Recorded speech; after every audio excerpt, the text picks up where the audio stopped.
किरिपको भारतीय cooperative limited Patna के नेतृत्व में मंगलवार को बोधगया के एक निजी होटल में उर्वरक विक्रेता संगोष्ठी का आयोजन किया गया।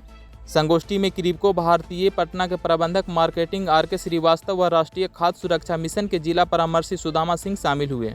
संगोष्ठी में विक्रेताओं को संबोधित करते हुए जिला परामर्शी ने कहा कि पैदावार को बेहतर व उन्नत बनाने के लिए मिट्टी की स्वच्छता का ध्यान सभी किसानों को रखना होगा।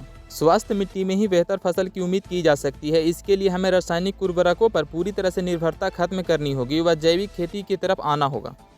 उन्होंने कहा कि रासायनिक उर्वरक के साथ साथ कंपोस्ट की भी मात्रा जरूरी है और दोनों में संतुलन बनाना होगा। संगोष्ठी में किरिपको भारतीय के प्रबंधक श्रीवास्तव ने कहा कि गोबर और कंपोस्ट की मात्रा को रासायनिक वस्क के मुकाबले ज़्यादा से ज़्यादा उपयोग में लाना चाहिए। यूरिया और DAP के बल पर बेहतर पैदावार की उम्मीद नहीं है। उन्होंने पंजाब का उदाहरण लिया और कहा कि वहाँ भी किसान अब जैविक खेती की तरफ लौटने लगे हैं। संगोष्ठी में गया डीलर सत्य प्रकाश इंटरप्राइजेज के संचालक ने बताया कि फिलहाल मांग से ज़्यादा यूरिया उपलब्ध है। इसमें गया, नवादा, जहानाबाद व अरवल के विक्रेता शामिल हैं। लिमिटेड द्वारा आज हमारे गया जिला एवं नालंदा कुछ मेन गया के ही हमारे थोक उर्वरक विक्रेता और खुदरा विक्रेता उपस्थित हुए। इस कार्यक्रम का मुख्य उद्देश्य था कि हमारे जो प्रधानमंत्री जैविक खेती के बारे में जोर दे रहे हैं, हम भी उसी चीज़ को बोल रहे हैं कि हम जैविक खेती कीजिए। सिर्फ यूरिया और DAP के कंजम्पशन से कुछ नहीं होगा। यूरिया आप 400 में भी खरीद सकते हैं, DAP 2000 का भी बैग ले सकते हैं। बाकी गोबर की खाद, कंपोस्ट, जैविक चीज़, बायो फर्टिलाइजर ये सब नहीं करेंगे। आपका CNA पविया है, आप उसका कंजम्पशन नहीं कर रहे। हमारे सरकार कितना आगे पीछे गांव तो नहीं घूमेंगे। हम आपको जब तक हमारे विक्रेतागण नहीं के कॉपरेट करेंगे तब तक सरकार कामयाब नहीं हो सकती। आज हमारे बीच में गांव में चले जाइए, कहीं कहीं दरवाजे पे एक आध गाय भैंस नज़र आती है। पुराने ज़माने में हर आदमी के दरवाजे पे 2-4 गाय बैल रहता था, तो उससे होता था कि मूत्र और गोबर मिलता था जिसको लोग कंपोस्ट के रूप में खेत में डालते थे।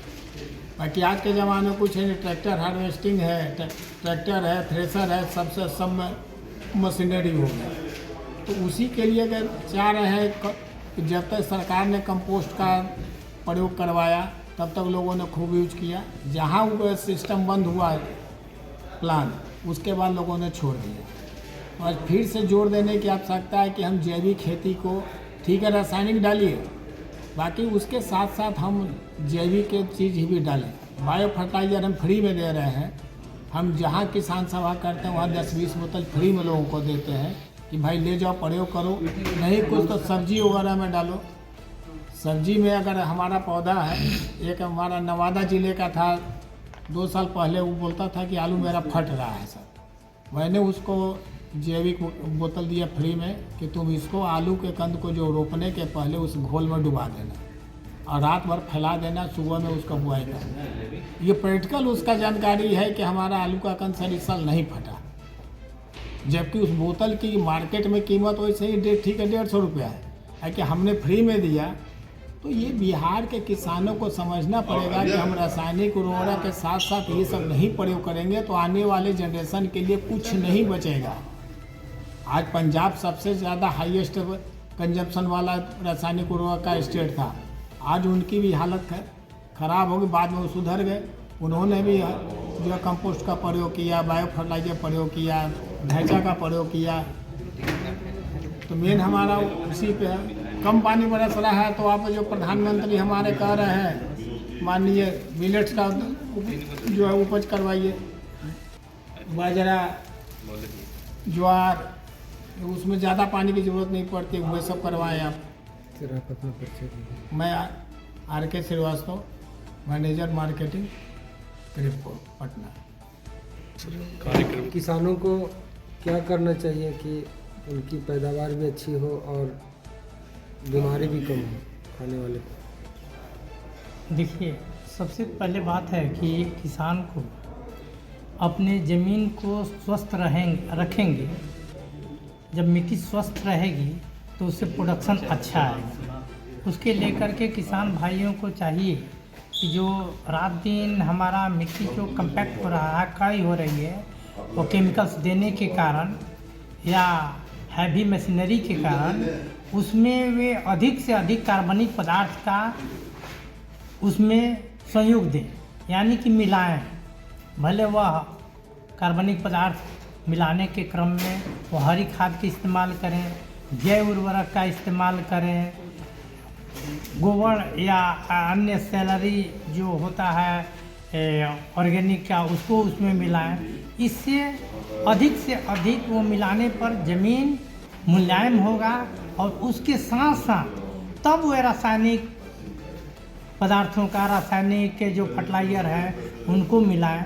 यानी कि कॉम्बिनेशन होनी चाहिए, इंटीग्रेशन होनी चाहिए रासायनिक और जैविक का, तब उससे उत्पादन बढ़ेगा ना, अन्यथा उत्पादन बढ़ेगा नहीं और ज़मीन रात दिन जहरीली होती जाएगी, कम्पैक्ट होते चला जाएगा और अल्टीमेटली उसमें नमी की कमी होती जाएगी, जो कि सर्वाधिक बाधा होगा क्रॉप फसल उत्पादन में, और जिसके कारण उत्पादन अल्टीमेटली कम हो जाएगा। यदि उत्पादन बढ़ाना है तो इन सारी चीज़ों पर ध्यान देना होगा, ताकि हमारा उससे नमी का स्तर भी सुधरेगा, सॉइल टेम्परेचर ठीक सुधरेगा रहेगा, सॉइल में नमी भी अच्छी होगी और उसमें जन्मने वाले उसमें जो बैक्टीरिया है, बहुमूल्य हमारा फंजाई है, बहुमूल्य हमारा एक्टिनोमाइसीटी, जो कि हमारे खेत में जो मित्रवत है वो हमारा बहाल होगा